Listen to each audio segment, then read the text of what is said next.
Transmission Asia cup 2022। नाज़रीन, आज का जो मैच है वो भारत की जानिब से बेहतरीन बैटिंग और बॉलिंग का भी मुजाहरा किया गया। गो के हांगकांग की टीम भी कुछ बुरा नहीं खेली। अगर कहा जाए तो शायद वो 20-25 रन्स भारतीय टीम ने ज़्यादा बना लिए, चूँकि हांगकांग की टीम जो है वो भारत को आउट नहीं कर सकी ज़्यादा। सिर्फ 2 ही खिलाड़ी आउट हुए, जिस वजह से उनके पास मार्जिन बहुत था हिटिंग करने का। तो आखिर में ख़ास करके आखिरी जो ओवर था उसमें 26 रन्स जो है कंसीड किए। और जो भारतीय बल्लेबाज हैं उनकी जानिब से अच्छी बैटिंग का मुजाहरा, तेज़ तरीन आज उन्होंने 50 बनाई है अभी तक की एशिया कप की। तो ऐसे में इस मैच को हांगकांग ने कैसा खेला, भारत की जानिब से कैसा खेला गया, इसको डिस्कस करेंगे। मेरे साथ राजा असद अली स्पोर्ट्स एनालिस्ट मौजूद हैं। इससे पहले कि हम मैच की तरफ आएँ और मैच को डिस्कस करें, आज मैं एक अहम जो कौमी इशू है उस पर बात करना चाह रहा हूँ। वो कौमी इशू वो ये है, वो पोलियो वायरस का इशू है। वैसे तो दुनिया भर में पोलियो वायरस पर काबू पा लिया गया, लेकिन बदकिस्मती से पाकिस्तान में अभी तक पोलियो वायरस मौजूद है। चूँकि हमारी गफलत की वजह से कुछ ऐसे लोग हैं जो अपने बच्चों को कतरे नहीं पिलाते, पोलियो के वैक्सीन नहीं लगवाई जाती, तो उस वजह से पाकिस्तान में अभी तक पोलियो वायरस मौजूद है, जो कि हमारे लिए लम्हा फ़िक्री है। आप ये बात याद रखें कि पोलियो वायरस जो है वो ला इलाज मर्ज़ है। पोलियो का जो मर्ज़ है वो ला इलाज है। एक दफ़ा अगर आपके बच्चे को पोलियो का मर्ज़ हो गया तो वो ज़िंदगी भर के लिए माजूर हो सकता है, और इसका एक और वाहिद हल सिर्फ यही है कि आप अपने बच्चों को पोलियो की वैक्सीन लगवाएं, पोलियो के कतरे पिलाएं। आपके पास अच्छी सहूलत मौजूद है, घर घर आकर पोलियो वर्कर्स जो हैं वो आपके बच्चों को वैक्सीन लगाते हैं, आपके बच्चों को कतरे पिलाते हैं। तो बराए मेहरबानी मेरी इस शो के तवज्जुह से आपसे दरख्वास्त है कि जब जब पोलियो वर्कर्स आपका दरवाज़ा खटखटाएं, अपने 5 साल तक के बच्चों को वैक्सीन लगवाएं, कतरे पिलाएं। हर बार जब वो आएँ, हर बार ही अपने 5 साल तक के बच्चों को वैक्सीन और कतरे लाजमी लगवाएं, ताकि आपके बच्चे एक सेहतमंद ज़िंदगी गुजार सकें। और आजकल इसका ख़तरा और ज़्यादा बढ़ गया है, चूँकि इत्तलात ये हैं कि पाकिस्तान के 8 बड़े शहरों में जो सीवरेज है उसमें पोलियो वायरस के होने का इंकिशाफ हुआ है। तो ये चूँकि हमने मिलकर पाकिस्तान को एक बेटर पाकिस्तान बनाना है, तो ये आप सबकी ज़िम्मेदारी है कि अपने बच्चों की हिफाजत के लिए हर बार जब भी पोलियो वर्कर्स आपके घर पर आएँ तो अपने बच्चों को पोलियो वैक्सीन, पोलियो के कतरे ज़रूर पिलवाएं। ये हमारी आपसे दरख्वास्त है। अब हम अपने, चूँकि ये स्पोर्ट्स शो है, एशिया कप 2022 की स्पेशल ट्रांसमिशन है, तो मैं उस तरफ ही मैच की तरफ वापस आऊँगा। राजा असद साहब भी हमारे साथ मौजूद हैं। राजा साहब, आज के मैच को आप कैसा देख रहे हैं? मैं तो ये कहूँगा कि अगर भारत ने अच्छा खेला है तो बुरा कुछ हांगकांग में नहीं खेला। आप क्या जीत कर जो ओमान में क्वालिफायर हुआ था, क्वालिफाइंग राउंड हुआ था, वो ऊपर आई है। आपने देख लिया कि जो पोटेंशियल उनमें मौजूद है, किसी मौके पर उन्होंने कोई घबराहट या कोई उनमें कोई ऐसी पैनिक हमें नजर नहीं आया। वो के ज़ाहिर है कि इंडिया की एक तगड़ी टीम है, T20 में भी उनका एक मुकाम और एक हैसियत है, but still they played very well. फिर वो ऑल आउट भी नहीं हुए, ठीक है, वो 20 ओवर में 152 कर गए और 5 विकेट उन्होंने खोई। तो ये from the Hong Kong point of view is a good outing. उनको एक बड़ा इवेंट मिल गया है। अच्छी बात है कि उनकी क्रिकेट अब तरक्की करेगी। और कुछ पता नहीं है, पाकिस्तान को भी इनका ख्याल इनसे खेलते वक्त जरा कुछ देखना होगा। इनके जो कप्तान हैं, ये राजा साहब एक बड़ा क्वेश्चन मार्क है, क्योंकि आज उन्होंने अच्छा खेला, ना ही भारतीय टीम उनको आउट कर पाई है, तो टफ टाइम दे सकते हैं। इतना इजी नहीं लेना चाहिए पाकिस्तानी टीम को हांगकांग को। देखिए, आज इंडिया ने तो एक दफा चेंज कर ली थी, और पाकिस्तान के बारे में ये लोग गैस करते रहते हैं कि कुछ प्लेयरों को खिलाया जाएगा, कुछ को नहीं खिलाया जाएगा। हमारी जो टीम मैनेजमेंट है वो कोई मेरे ख्याल में दकीका छोड़ेगी नहीं, वो अपनी पूरी, उनको फुल स्ट्रेंथ ही खिलानी चाहिए। जो हांगकांग के प्लेयर ज़ाहिर है कि वो इतने टॉप प्रोफेशनल नहीं है, लेकिन इनमें से भी बाज़ लोग जो हैं, ये गिरदनवा के मुल्कों में कुछ प्रोफेशनल लीग्स वगैरह खेलते रहते हैं, और फिर इनकी एजेस भी जो है, ये मैच्योर क्रिकेटर हैं। हांगकांग में क्रिकेट की तारीख तो पुरानी है, लेकिन इस सतह की क्रिकेट जो है, ये जो इवेंट है एशिया का, वो उन्हें कम कम मुयसर हुई है। तो लेट्स होप, लेट्स प्रे कि पाकिस्तान के खिलाफ भी अच्छा मैच हो, और पाकिस्तान को इनको टफ टाइम देना चाहिए, ताकि हमें अंदाजा हो कि हम कहाँ खड़े हैं बिफोर हम फिर दोबारा अगर जब इंडिया के खिलाफ हमारा मैच होता है, हम सुपर 4 के लिए भी तो क्वालिफाई नहीं किया, हमें इनसे मैच जीतना होगा, तब क्लियर होगी चीजें। तो आज अच्छा मैच हुआ, पूरे 20-20 ओवर्स हुए और इंडिया जाहिर है कि जो आगे पड़ी हुई गेंदें थी उसका उन्होंने बड़ा अच्छा इस्तेमाल किया। तो थोड़ा सा होमवर्क कम किया हुआ था हांगकांग ने, क्योंकि ऐसी टीमों के पास फुल टाइम एनालिस्ट नहीं होता, इनका जो बोर्ड या एसोसिएशन है उसमें वो सहूलियात नहीं होती जो कि बड़े मुल्कों में होती हैं। तो जैसे जैसे इनको बड़े टूर्नामेंट में खेलने का कोई पूल भी मिलेगा, कुछ इनको जाहिर है कि इनकी माली हालत भी बेहतर होगी, आईसीसी का इवेंट अगर खेलते हैं उससे और कुछ जैकपॉट लग जाएगा। तो जब ये रेगुलराइज हो जाएंगे तो यू कैन एक्सपेक्ट कि एक और अच्छी टीम जो है उसका अफगानिस्तान के साथ एशिया में इजाफा हो जाएगा। बिल्कुल ऐसे ही नजर आ रहा है। अच्छा राजा साहब, आज के मैच में जैसे हमने देखा कि 192 रन किए गए भारत की जानिब से, आप क्या देख रहे हैं? वो जो आखिरी ओवर की हम बात कर रहे हैं, वो 25-26 रन्स जो थे वो ही मेन मार्जिन था। अगर 170 तक हांगकांग रख लेती, भारत को रोक लेती, तो मैच मजीद इंटरेस्टिंग हो सकता था आज का। देखिए, ये जो 26 ओवर, एक ओवर मेरे खास में जो जो पेंटमिनट जो आखिरी से पहला ओवर होता है या आखिरी ओवर होता है, उसमें बड़े टैक्टिक्स होते हैं कि आपने किस तरीके से कदगन लगानी है। एक वक्त आता है जब बैट्समैन हिट आउट कर रहे होते हैं, वो भी उसकी भी एक स्ट्रेटेजी होती है कप्तान के पास। अगरचे जो इनके कप्तान थे नजाकत खान, वो काफी एक्टिव नजर आ रहे थे, हमारे कप्तान की तरह एक जगह खड़े नहीं रहते, वो चारों जगह घूम रहे थे, उनकी नजरें हर जगह थी। उनको चाहिए था कि कुछ इस किस्म की स्ट्रेटेजी दिखाते, क्योंकि 6 बॉलर उन्होंने आजमाए हैं। उनके पास जो बेहतरीन बॉलर था उसको मेरे ख्याल में आखिरी ओवर देते, जिसके पास तजर्बा होता रन रोकने का, मतलब ज्यादा से ज्यादा 12-13 रन देते। लेकिन 26 रन जो है ये आखिरी ओवर में इन्होंने डिफरेंस क्रिएट कर दिया। कहाँ देखें जी, 165-70 या कहाँ 192, जमीन आसमान का फर्क पड़ गया, एक प्रेशर डेवलप हो गया। और वो अगर टारगेट ऐसा होता तो फिर हांगकांग ज्यादा एनर्जी से, ज्यादा डेडिकेशन से और विद हाई स्पिरिट इस टारगेट को अचीव करता, जो कि मेरे ख्याल में उनको लग रहा था कि इंडियन बॉलिंग जो थी, आप जानते हैं वो उसमें उसका उनके स्पिनर भी और पेसर्स जो हैं वो T20 के पॉइंट ऑफ व्यू से उनको बड़ा एक्सपीरियंस है। तो फिर उन्होंने वो वहां तक नहीं जाने दिया उनको, जो कि एक मुश्किल काम था as far as Hong Kong is concern. But let's hope के पाकिस्तान अच्छी क्रिकेट खेलेगा और इनके खिलाफ एक मोनूमेंटल टारगेट खड़ा कर लेगा। पहले बैटिंग कर ली या अगर बॉलिंग भी की तो उनको महदूद कर देगा विद इन 140 और 145। तो ये एक अब जो आम क्रूशल मैच है पाकिस्तान का, वो हांगकांग ही के खिलाफ होगा, जिसको आज हमने देख लिया है कि दे आर नॉट मिनोज, ये कोई तरने वाला नहीं है। बिल्कुल राजा साहब, मुझे बैलेंस टीम दिखाई दी है। अगर उनके स्पिनर्स की बात करें, उनके पेसर्स की बात करें, इवन बैटर्स उनके देखें, वो हिटिंग भी कर रहे थे और बड़े कॉन्फिडेंस के साथ छक्के मार रहे थे वो। तो आप देख रहे हैं कि ये टफ टाइम एक तो पाकिस्तान के हवाले से, दूसरा आज का मैच जो हुआ है, अगर थोड़ा सा उनके पास एक्सपीरियंस होता, जो कि हमेशा ही एक्सपीरियंस का कुछ फर्क रह जाता है, अगर एक्सपीरियंस्ड होते तो आज का मैच 192 के साथ भी, चूंकि जिस तरह का स्टार्ट लिया गया उनकी जानिब से, इसके साथ भी इंटरेस्टिंग मजीद हो सकता था। कंटेम्प्रेरी क्रिकेट में मौजम भट्ट साहब, ये कोई विनिंग स्कोर नहीं है, 10 से नीचे की औसत अगर है तो इसमें बिल्कुल आप ठीक कह रहे हैं कि यही टीम जो है कोई अच्छी पार्टनरशिप लग जाती तो वो इंडिया को लेने के देने पड़ सकते थे, मैं आपको बिल्कुल बी श्योर। और बावजूद इसके कि इनका जो इंडिया का जो ट्रैक रिकॉर्ड है, इनमें एक चीज है कि ये हिस्टोरिकली कमजोर टीमों से भी बाजुकात ये हारते हैं लिमिटेड ओवर के मैचेस, जिसकी शुरू में मिसाल है केनिया के ज़माने में काफ़ी जो मर्ज हो रही थी, वहाँ पे भी क्योंकि एसोसिएशन के कोई आपसी झगड़े चल रहे हैं, स्टेबल नहीं हो सके। तो ये इनका इनका ट्रैक रिकॉर्ड है कि ये हार जाया करते हैं।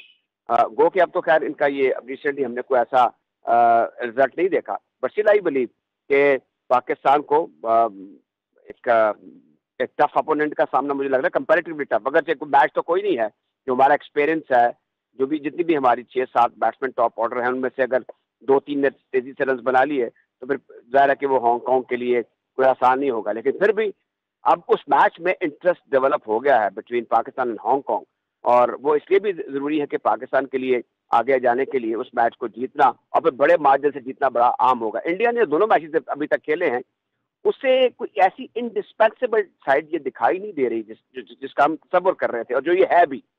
पाकिस्तान के खिलाफ भी वो हारते हारते बच गए। यहाँ आज उन्होंने कोई इनके लिए इजी केक नहीं था, कोई इजी टेकिंग नहीं थी। हांगकांग ने अच्छी परफॉर्मेंस दी, और मेरे ख्याल में अगर उनके बॉलर्स कुछ थोड़ी और बेहतर बॉलिंग कर लेते तो शायद इंडियन के लिए भी कोई बड़े बड़े ऐसे मोमेंट आ सकते थे जहां पर वो मैच हार भी सकते थे। राजा साहब, इंडियन जो बॉलिंग है वो थोड़ी सी ऑर्डिनरी महसूस हो रही है, चूंकि चले पाकिस्तान की तो बैटिंग लाइन कोलैप्स कर गई एकदम से, हर दफ़ा ऐसा नहीं होगा इंशाल्लाह, लेकिन आप उनकी बॉलिंग को कहाँ जो है ना रेट कर रहे हैं? इंडियन बॉलिंग आज, चूंकि हालांकि हांगकांग निस्बतन छोटी साइड थी, लेकिन फिर भी उनके जो पेसर्स जो खिलाए गए, आवेश खान की बात करें, अर्शदीप की, उनकी जानिब अच्छी जो है उनकी पिटाई की गई है हांगकांग के बैट्समैन की जानिब से। देखिए, एक तो आज ये मैंने देखा है कि बॉलर जो थे वो गेंदें जरा आगे कर रहे थे। दूसरा विकेट मुझे लग रहा है कि वो विकेट को नाइसली रोल किया गया था।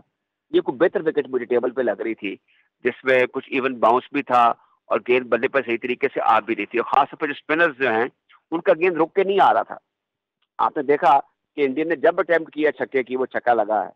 तो इसमें आप कह सकते हैं कि इस सूरत हाल में 20 ओवरों में 10 आउट करना या उनको कंटेन करना, ये बड़ा मुश्किल काम होता है। ये हम बड़ी गलत चीजें देखते रहे हैं पाकिस्तान के मैचेस में कि हम तो 20 ओवर भी हमने एक एक मैच में नहीं, इंडिया के खिलाफ नहीं हमने पूरे पूरे किए।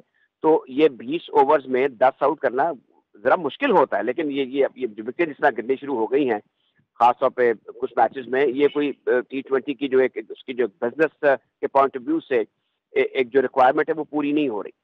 मुझे लगता है कि आने वाले अब मैचेस में ऑर्गेनाइजर्स ये अब सर जोड़ के बैठे होंगे।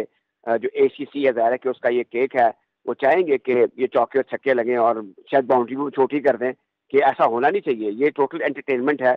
और किसी ज़माने में तो वो शायद या खान साहब मुझे कहा करते थे कि ये कोई प्रॉपर क्रिकेट नहीं है, ये ऐसी बस हू-हा है सब कुछ, बट इट्स बिल्कुल, ऑल लोग अबाउट भी यही फोर्स एंड एक्सपेक्ट करते सिक्सेस। हैं कि छक्के चौके लगें एंजॉय करने के लिए, एक तरह से जैसे एक एक मूवी का टाइम 3-4 घंटे के लिए होता है, ये मैच भी उसी तरह लोग एंजॉय करना चाहते हैं। अच्छा राजा साहब, आज विराट कोहली की जानिब से और थोड़े से निक में भी नजर आए, स्टार्ट में थोड़ा सा महसूस हुआ कि थोड़ा सा वो रुक रहे हैं, थोड़ा सा स्ट्रगल कर रहे हैं, लेकिन जब वो सेट हुए हैं उसके बाद अच्छी बड़ी शॉट्स भी उन्होंने खेली, तो ये इनिंग्स उनके एतमाद को बहाल करेगी?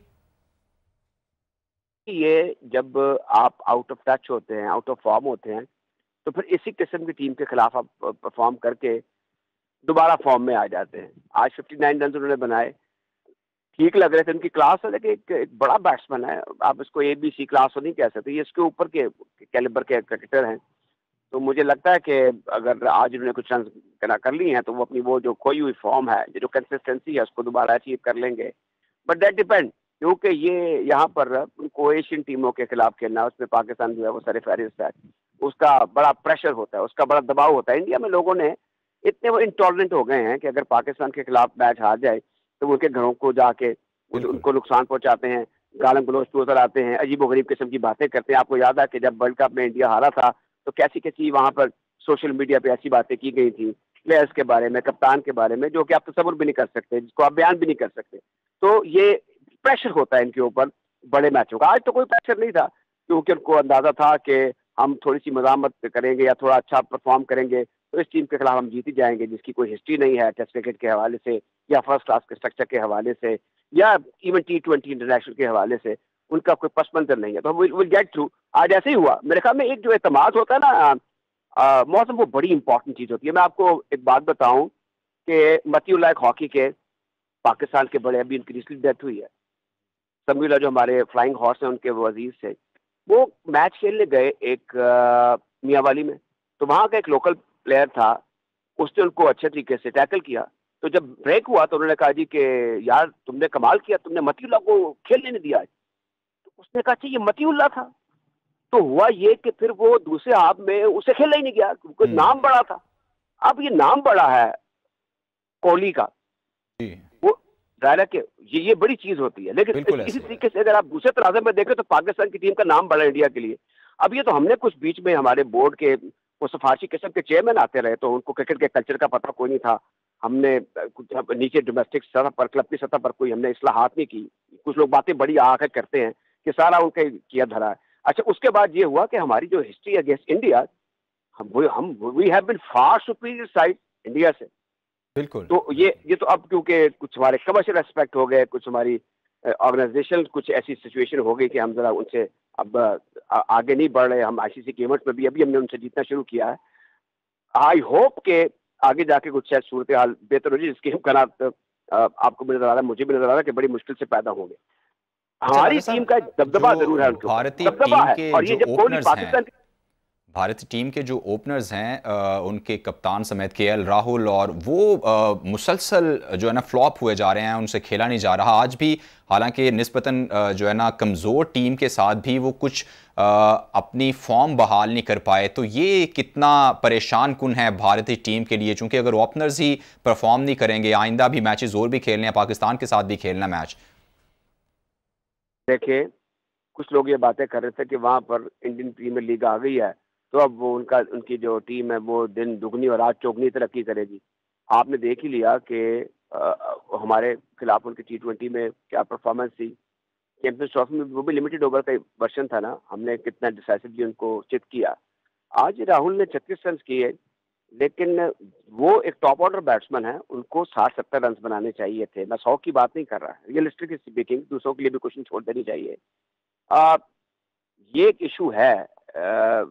लेकिन फिर भी अगर आप देख लें कि ये जो पहले उनके साथ 8 जो टॉप ऑर्डर बैट्समैन जिनकी यहाँ पर T20 में ज्यादा या कम बारी आ जाती है, बैटिंग आ जाती है, अगर एक भी चल गया तो उनके स्ट्राइक रेट बड़े कंपैटिबल हैं to the international cricket requirement, 135, 40, 50। वो और फिर जब वो जैसे अब पांड्या का जिन्होंने नहीं खिलाया, वो तो 194, 170 इस स्ट्राइक रेट से भी वो रन बनाते हैं। तो they have the people around. आज उन्होंने उनको रेस्ट कराया, तो वो मुझे लगता है कि वो अपने कार्ड ऐसे ऐसा दिखाएंगे।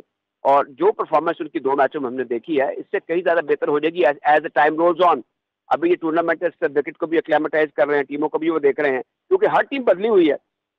हमारी टीम में देख लेना, मां सवाए 2-3 बैट्समैनों के स्कोर ही कोई नहीं कर रहा। रिजवान जो है वो बड़े फंस के खेल रहे हैं। वो जो फ्लो होती है ना, रन की, चौके छिक्के, ऑन स्लॉट, इम्प्रोवाइजेशन, वो नजर नहीं आ रही। तो बिल्कुल। ये बड़ी क्विक क्रिकेट है। अच्छा, एक और इम्पोर्टेंट चीज जो मैंने आज भी महसूस की है कि वो जो एक T20 की कशाकशी होती है ना, सर पर दौड़ना, हिट मारना पीछे जैसे ऑस्ट्रेलियंस करते हैं, वो अभी क्वालिटी नजर नहीं आई इस लेवल पर। ना श्रीलंका से दिखाई है, ना बांग्लादेश से दिखाई है, ना इंडिया ने दिखाई है, ना पाकिस्तान ने दिखाई है। मुझे इसकी इसमें बुनियादी कुछ वजह क्या देख रहे हैं राजा साहब? विकेट जो है वो ऐसा रिएक्ट नहीं करने दे रही बैटर्स को, या टीमों को ज्यादा हिटें नहीं मारने दे रही? ये लैक ऑफ प्रोफेशनलिज्म है। हमारे प्लेयर जो है ना सब कॉन्टिनेंट के, उनको अब जाहिर है कि कहीं ना कहीं मौका मिल जाता है। ये जो नेशनल प्राइड है ना, पाकिस्तान की तरफ से खेलना वो या इंडिया की तरफ से खेलना, ये अब प्लेयर्स की इतनी कंसिडरेशन रही नहीं है। मुझे नहीं लगता कि ये वर्ल्ड कप और ये टेस्ट क्रिकेट जो है कितनी देर सर्वाइव करेगा, क्योंकि इतना प्राइवेटाइजेशन हुई है इसमें। प्लेयर जो हैं उनको अब किसी क्रिकेट बोर्ड की जरूरत नहीं पड़ी, वो खुद ही जाके खेलते हैं। वो कहते हैं नहीं भी आप खिलाएंगे, हमें तो इतने $1, $1 लाख, $2 लाख इस तरह मिल रहे हैं, हम जाएंगे खेलेंगे, आएंगे जाएंगे। वो एक्सपोजर जो पाकिस्तान की तरफ से मिलना है, इंडिया की तरफ से खेल के मिलना है, वो हमें बिग बैश से मिल जाएगा। हमें आईपीएल, अब आईपीएल जो है उसने ना सिर्फ प्लेयर्स के लिए दरवाजे खोल दिए, बल्कि अंपायर्स के लिए, और इवन जो क्रिकेट बोर्ड के लोग हैं मुख्तलिफ, वो भी बड़े जॉय ट्रिप पे वहां पे चले जाते हैं किसी न किसी तरीके से। तो अब सारी हमदर्दियां मनी मेक्स दी मेयर गो वाली बात है कि इस सब चलेंगे। प्लेयर जो है वो उस पर उन पर बड़ा इफेक्ट हुआ है। वो अब प्रेशर नहीं लेते, उनको पता है कि हमारी एक इंटरनेशनल स्टैंडिंग है, एक हमारी हैसियत है, हमें तो कॉल कर लिया जाएगा। हमारा मैनेजर वहां से भी बात कर रहा है, उससे भी बात कर रहा है, चले पाकिस्तान नहीं खिलाएगा, इंडिया नहीं खिलाएगा। और बंगाली देखे ना, अब उनका जो शकीब है वो one of the best allrounder है, लेकिन उनका एटीट्यूड देखें, वो कितने डोसाइल एट टाइम्स दिखाई देते हैं, उनको परवाह कोई नहीं है। तो ये चीजें आप डिपेक्ट हो रही हैं, जो एटीट्यूड है, जो इनडिफरेंट एटीट्यूड है टुवर्ड डिलीवरिंग। ये बड़ा पर्टिनेंट क्वेश्चन मौसम आपने किया, और इस पर बात होते रहनी चाहिए। मेरे ख्याल में लोगों को इस पर बात करनी चाहिए। अब एक और चीज हुई है कि जो नॉन स्टेज एक्टर्स हैं क्रिकेट के अंदर, मौसम लेट मी अलाउ टू से कि हमारे यहाँ पे पाकिस्तान में बाबे बड़े रूल कर रहे हैं अभी भी। अब चेंज ये आनी चाहिए, जैसे अब आप हैं, आपकी एज का कोई बड़ा एक्सपर्ट है क्रिकेट एडमिनिस्ट्रेशन का, he should be given a chance in region और इन क्रिकेट बोर्ड या सिलेक्शन प्रोसेस में। अब वो जो मिलिट्री मॉडल पुराने लोग लगे हुए हैं, जिनका ना सिर है ना पैर है। अभी एक पुराना क्रिकेट बोर्ड का चेयरमैन प्राइम मिनिस्टर से मिलकर और कहता है जी मुझे अगर ऑफर की गई तो मैं कबूल कर लूंगा। भाई क्यों आपको आपको क्यों दी जाए ऑफर, और आप क्यों कबूल करेंगे? क्या बाकी सब मर गए हैं?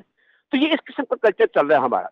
अब जब तक आप यंग ब्लड को इंडक्ट नहीं करेंगे इन क्रिकेट, जो क्वालिफाइड है, थोड़े एक्सपीरियंस है, जिनका कोई फ्यूचर है, तो मेरे ख्याल में हालात बेहतर होने वाले नहीं हैं हमारे इस मुल्क में। इंडिया में ऑर्गेनाइजेशन पॉइंट ऑफ व्यू से आप बाकी बातें सारी छोड़े, वो they have gone far ahead. हमारी पीएसएल अच्छी है, लेकिन वो उसमें उसको स्टेज करने के पॉइंट ऑफ व्यू से वो बहुत आगे चले गए हुए। इसी तरीके से दूसरे ममालिक भी चले गए हुए। तो हमें भी इस तब्दीली को अब अडॉप्ट करना पड़ेगा। We should have some young and some good people जो क्रिकेट को या स्पोर्ट्स के कल्चर को, हॉकी को, क्रिकेट को, स्कॉश को समझते हैं। इनको एसोसिएशन में, फेडरेशन में इंटेक्ट करना पड़ेगा। फॉर्मर क्रिकेटर्स या फॉर्मर हॉकी प्लेयर अगर क्वालिफाइड हैं, they should be given a chance. लेकिन जो पुराने लोग हैं उनसे छुटकारा हासिल करना भी एक साइंस है और मेरे ख्याल में अडॉप्ट करनी होगी टू द कंसर्न। बिल्कुल, ये एक बहुत अहम नुक्ता है, चूँकि यंग ब्लड जो कि नई जहतें मुतारिफ़ करवाए क्रिकेट में भी और नए एक कवानीन के तहत जो है वो आगे लेकर चले। और जो कंपेटिटिव आजकल जो दुनिया भर में चल रही है, जैसे राजा साहब आप भी कह रहे हैं कि आज के जो दौर के मुताबिक नए फैसले और नए, जिस तरह आईपीएल बहुत बड़ा ब्रांड बन चुका है, पीएसएल को भी उसी सतह पर बनाया जा सकता है। सब कुछ पैसा ही खैर नहीं है, इसमें वही चीज़ है कि आप प्लानिंग के साथ, आप डिटर्मिनेशन के साथ बहुत सी चीज़ें बेहतर कर सकते हैं। राजा साहब, अब मैं मैच की तरफ वापस आऊँगा। सूर्या कुमार यादव की इनिंग्स आज आपने देखी। वैसे उन पर ये कुछ लोग ये कहते हैं कि वो छोटी टीमों के जो है ना खिलाफ ही ऐसे रन्स बना पाते हैं, लेकिन आपको लगता है कि ऐसे मौके पर जब अभी आगाज़ हो रहा है एशिया कप का, इस तरह की बड़ी इनिंग्स खेलना किसी भी प्लेयर के लिए ये एतमाद का मजहर होता है? एक हमारे यहाँ पर ना ओवरऑल सब कॉन्टिनेंट में ये कमज़ोर या छोटी या बड़ी टीम की बात होती है। मैं सिर्फ इसमें एक आपको बात बता दूं, यादेव की जो 68 रन है ना, उसको इजीली लेना चाहिए। बाज औकात हम ये समझते हैं कि अपोनेंट हल्की टीम थी, वो तगड़ी टीम थी। ये ये ग्लोबल ग्लोबल इवेंट तो नहीं है, ग्लोबल इवेंट ही आप कह रहे हैं जिसमें बड़ी टीमें, 3 फॉर्मर वर्ल्ड चैंपियन खेल रहे हैं, पाकिस्तान, इंडिया और श्रीलंका। और आप अब देख लें जिस तरीके से ऊपर आ रही है Afghanistan, and so is with एक अच्छी बैलेंस टीम है बांग्लादेश की भी। तो इसमें ये कह लेना कि वो कमजोर टीम के खिलाफ उन्होंने रन किए हैं, ये नहीं है। ये बड़ा, ये 6 गेंदें खेलनी होती हैं हर ओवर में, दोनों बैट्समैनों को 3-1 खेल गया, ये हर एक पे प्रोबेबिलिटी होती है। और ये कोई बिल्कुल मैंने उनकी आज देख ली है, जो उनका स्पिन भी है, जो पेस अटैक भी है, फील्डिंग भी उनकी माकूल थी। तो ये वैल्यूएबल कंट्रीब्यूशन है 68 रन की। और अगर कोई ऐसा प्लेयर टीम के अंदर मौजूद है जो कमजोर टीमों के खिलाफ स्कोर करता है, तो वो भी बड़ा वैल्यूएबल है। कमजोर से मुराद है ये इंटरनेशनल साइड है, हांगकांग जो है, इनको एक स्टेटस मिला हुआ है, आईसीसी के ये एसोसिएट मेंबर हैं, वनडे भी इंटरनेशनल खेल चुके हैं इनके जो प्लेयर्स हैं। तो मेरे ख्याल में अगर इन्होंने आज परफॉर्म किया और नेक्स्ट वो जाहिर है कि ये एतमाद में इजाफा करेगा। और जो अब इसके बाद सुपर 4 की जब ये सिलसिला शुरू होगा, तो मेरे ख्याल में वो मैं नहीं समझता कि वो आप ये कह लें कि जी ये कोई पुअर परफॉर्मेंस है या ये कोई ऐसी परफॉर्मेंस जिसको आप कंसिडर ना करें। This should be considered. और ये मुझे लगता है आगे भी स्कोर करेंगे। मैंने देखा इनको खेलते हुए, अच्छा मिडल करते हैं, इम्प्रोवाइज भी अच्छा करते हैं, डिफेंस भी इनका अच्छा है टाइम्स। ठीक है। अच्छा राजा साहब, जैसे हमने पहले बात की कि जो ओपनर्स हैं भारतीय टीम की वो आउट ऑफ फॉर्म दिखाई दे रहे हैं। विराट कोहली जो वन डाउन आते हैं, जो कि मेन सुपरस्टार भी हैं, वो भी आउट ऑफ फॉर्म काफ़ी अरसे से। आज की इनिंग्स को अगर निकाल दिया जाए तो आप ये समझते हैं कि भारतीय टीम आजकल अपने मिडल ऑर्डर पर इन्हिसार कर रही है? जैसे सूर्या कुमार यादव हैं, फिर उसके बाद जो है ऋषभ पंत आ जाते हैं, उसके बाद हार्दिक पांड्या आ जाते हैं, उसके बाद जडेजा आ जाते हैं। तो मिडल ऑर्डर काफ़ी स्ट्रांग है भारतीय टीम का और इन्हिसार भी उसी पे कर रही है। अच्छा, ये मिडिल ऑर्डर तगड़ा होना ना, ये बड़ा इंपॉर्टेंट किसी टीम की रीढ़ की हड्डी की हैसियत रखते हैं। आमतौर पे आप देखें, टेस्ट क्रिकेट हो या दोनों सूरतों में, वनडे या T20 हो, अगर अच्छा स्कोर खड़ा हो गया तब भी लोअर मिडिल ऑर्डर पे और मिडिल ऑर्डर पे प्रेशर होता है, और अगर नहीं हुआ तब भी होता है। तो अगर कोई किसी टीम का ये तगड़ा है तो दैट मीन वो तगड़ी टीम है। हमारा तो देखे ना इस वक्त जो सूरत हाल चल रही है, वो इस तरह के हमारी, तो हम चारों शाने चित हो जाते हैं। हमारी फील्डिंग नहीं ठीक हो रही, हमारी बॉलिंग में अंडर प्रेशर आ जाती है, बैटिंग हमारी दो बैट्समैनों के इर्द गिर्द घूम रही है। तो ये सिचुएशन ऐसी है। मैं इस पर सिलेक्टर्स को और जो हमारे डोमेस्टिक क्रिकेट के लोग हैं, जो रीजन्स को हेड कर रहे हैं, हेड कोचेज हैं, मैनेजर हैं, इनको नजर रखने होगी कि कोई ऐसा कोहरन नायाब मिल जाए जो कि पाकिस्तान को दस्तयाब हो जाए। फिलहाल मुझे लगता है कि हमें इमरजेंसी बेसिस पर मिडिल ऑर्डर और टॉप ऑर्डर बैट्समैनों की असल जरूरत है इनकमिंग क्रिकेट। मैं नहीं समझता कि हम उनको इंट्रोड्यूस कर सकेंगे during the process of the T20 world cup, लेकिन आगे के लिए मेरे ख्याल में हमें इस पर हंगामी बुनियादों पर काम करना होगा। ठीक है। अच्छा राजा साहब, अगर जैसे 2 सितंबर को पाकिस्तान और बामुकाबला हांगकांग मैच होगा, आप क्या देख रहे हैं? अगर पाकिस्तान पहले बैटिंग करता है तो पाकिस्तान को इस साइड के खिलाफ कितना टोटल लगाना पड़ेगा जो कि हम आसानी से डिफेंड कर सकते हैं? और अगर हम पहले बॉलिंग करते हैं तो हांगकांग की टीम को कितने रन्स पर रोकना पड़ेगा ताकि हम मैच जीत जाएं? चूंकि अब तो डू एंड डाई मैच होगा, और खैर एक दिन में जो मैच का दिन हो तो उसमें कुछ भी हो जाता है, ये भी हम देखते हैं। तो आप क्या देख रहे हैं? देखिए जी, ये एग्रेसिव अप्रोच रखनी होगी। पहली बात तो ये है कि यू शुड अटैक। आप टॉस जीतते हैं, आप पहले बैटिंग करना, और एक वो जिसे कहते हैं ना, बार बार मैं कहता हूँ कि मोन्यूमेंटल टारगेट खड़ा करना है, वो होगा। आप माइंड सेट आपने रखना है कि आपने 200 रन करने हैं अगेंस्ट हांगकांग। और ये बात समझ लें कि ये चेस नहीं हो सकती, एक टीम कर सकती दूसरी भी कर सकती, लेकिन क्योंकि मद्दे मुकाबिल हांगकांग होगी तो फिर आप पर प्रेशर डिप्लॉय करने का उनके ऊपर, in case you one the toss, और आप ये मेरे ख्याल में टॉस जीत कर इनको पहले बैटिंग ही करनी चाहिए। रन चेस वाला कोई काम नहीं करना चाहिए पाकिस्तान को। अगरचे इनका ये पास एक्सपीरियंस ठीक रहा है चेस करने के हवाले से भी, तो ये 200 इनका अल्टीमेट टारगेट होना चाहिए। अगर उनको दे देते तो फिर वो अगर जीत जाते हैं, वो पहले बैटिंग करते हैं, शायद वो कर भी लें, तो फिर वो जाहिर है कि उनको विद इन 140 आपको आउट करना होगा। ये स्ट्रेटजी होनी चाहिए, and you should go with the best of your side. कोई रिस्क मत लें, कोई दकीका मत छोड़ें, अपनी बेहतरीन 11 खिलाएं जो कि आपने लास्ट मैच में इंट्रोड्यूस की थी। मेरे ख्याल में वो बिल्कुल मुनासिब है। मैं अच्छा समझता हूँ खुशदिल शाह को। मुझे अफसोस ये है कि पिछले मैच में सिर्फ 5 बॉलर आजमाए गए। आप खुशदिल शाह को बीच में इंटैक्ट कर सकते थे, उससे कवर करवा सकते थे, जब देखते हुए कि रन रोके जा सकते हैं अगेंस्ट इंडिया। वो हमारे कप्तान ने नहीं किया। कि बहुत सी और चेंजेस होती हैं कि किस वक्त आपने किस बैट्समैन को अंदर भेजना है, आगे पीछे कर लेना है, कौन सा उसमें इस पर बॉलर लगा हुआ है और उसने कितने ओवर करने हैं, कब्बा है, सज्जा है, ये राइट हैंडेड बैट्समैन की चीजें ये कप्तान को करनी चाहिए। हमें क्लेवर मूवमेंट होनी चाहिए। मैं हैरान हूँ कि इतने क्रिकेटिंग ब्रेन साथ हैं, हेड कोच हैं, सारे सोचने वाले लोग हैं। मोहम्मद यूसुफ बड़ा समझते हैं, सकलैन जाहिर है कि उन जैसा थिंकिंग आदमी बड़ा कम है। ये चीजें क्यों इंडक्ट नजर क्यों नहीं आ रही? एज अ कैप्टन शायद वक्त ले रहे हैं और वक्त लगेगा इनको, बाबर आजम को। अभी वो चीज नजर नहीं आ रही जो कि एक जेन्युइन लीडर में जिसका एक विजन क्लियर होता है, जिसके अंदर एक स्पार्क होता है, वो अभी अभी नजर नहीं आ रहा फॉर द टाइम भी।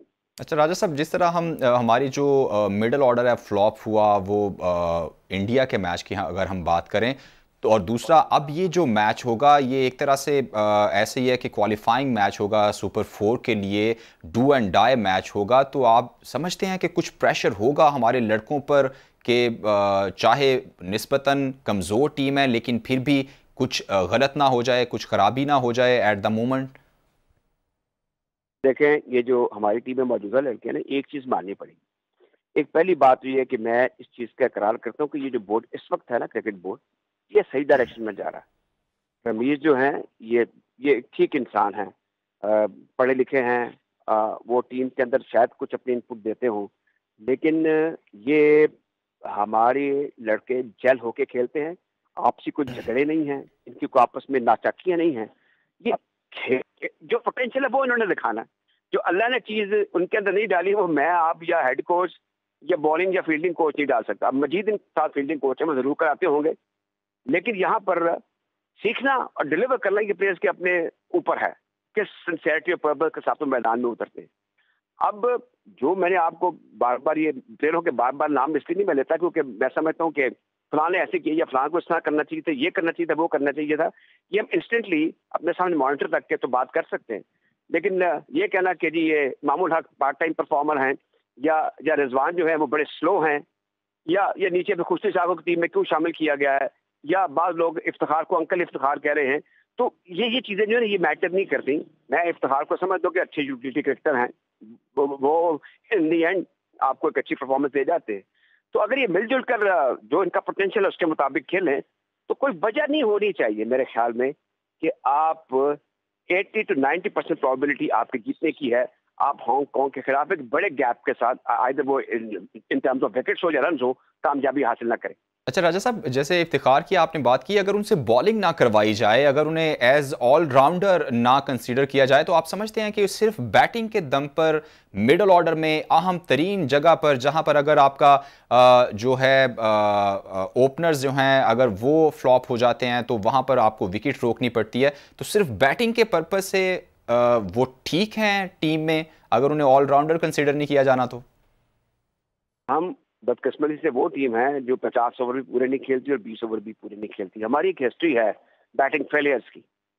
आप गिने चुने बैट्समैन हनीफ मोहम्मद साहब से शुरू हो जाए, जावेद मियांदाद, ये वो मौका जब एक वो मौका भी रिसेंटली आया था टेस्ट क्रिकेट में, जब असद और फिर अजहर अली और फिर उसके बाद यूनुस खान और मिसबाह परफॉर्म करे तो आपकी रैंकिंग पे आप टॉप पे चले गए। ये एक यूनिक मौका था।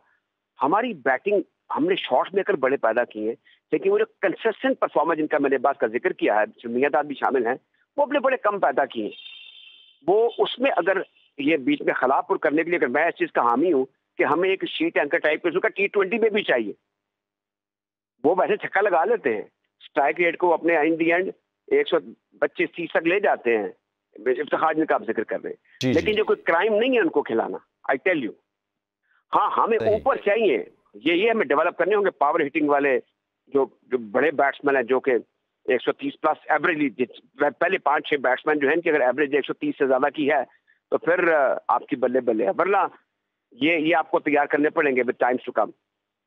अच्छा राजा साहब, मुमकिन तौर पर यह बात हो रही है कि हसन अली और हैदर अली टीम का हिस्सा हो सकते हैं दूसरे मैच के लिए, तो आप क्या देख रहे हैं कि ऐसा एक्सपेरिमेंट करना चाहिए पाकिस्तान को?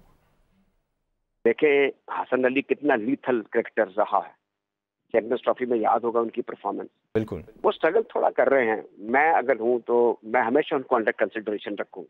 इज ए गुड चैप, नहीं उनसे परफॉर्म हो रहा वो अलग बात है। अगर वो कंसिडर हो जाते हैं तो कोई इसमें मजायका नहीं है। किसी वक्त तो अगर उनका रिप्लेस कौन किसको करेंगे हसन अली अगर जाते हैं तो? हसनैन की भी बात हो रही है, फिर नसीम शाह की भी फिटनेस के बारे में भी क्वेश्चन मार्क है। मैं उस सूरत में बात कर रहा हूँ, मैं ये नहीं कर रही। आपने कहा ना कि बात हो रही है इनको डालने की, ना डालने की, वो बैटिंग भी अच्छी कर लेते हैं। हैदर के बारे में अब मेरे ख्याल में ये 1-2 मैचों के बाद आप जो आपके सीजन जो बैट्समैन हैं उनके हवाले से आपको फैसला कर लेना चाहिए। मेरे ख्याल में टॉप ऑर्डर में अगर Haider Ali is given a chance तो ये भी पॉसिबल है, इस पे कोई अचंभे वाली बात नहीं होगी। ही should be given a chance, और वो ऑन साइड के अच्छे तगड़े क्रिकेटर हैं। T20 तो रिक्वायरमेंट ही इसी किस्म की है, तो सूरत हाल है। सही। अच्छा राजा साहब, जैसे काफ़ी अरसे से ही हैदर अली और इफ्तिखार हैं, और हमारे पास जो लेफ्ट हैंडर हैं हमारे और आसिफ अली हैं, काफ़ी अरसे से टीम के साथ ये चल रहे हैं, लेकिन अभी तक, जैसे आप भी एक्सपर्ट्स भी, अभी तक जो हैं वो मिडल ऑर्डर को फ्रेजाइल ही कहा जा रहा है। तो क्यों इतने सालों से टीम के साथ भी होना और अभी तक एतमाद भी बहाल ना हुआ हो, ऐसा क्यों है? क्या इनके अलावा भी कोई ऑप्शन है पाकिस्तान के पास, या यही बेस्ट ऑप्शन है पाकिस्तान की? पुअर बेंच स्ट्रेंथ है आपका कोई सेकंड स्ट्रिंग नहीं है।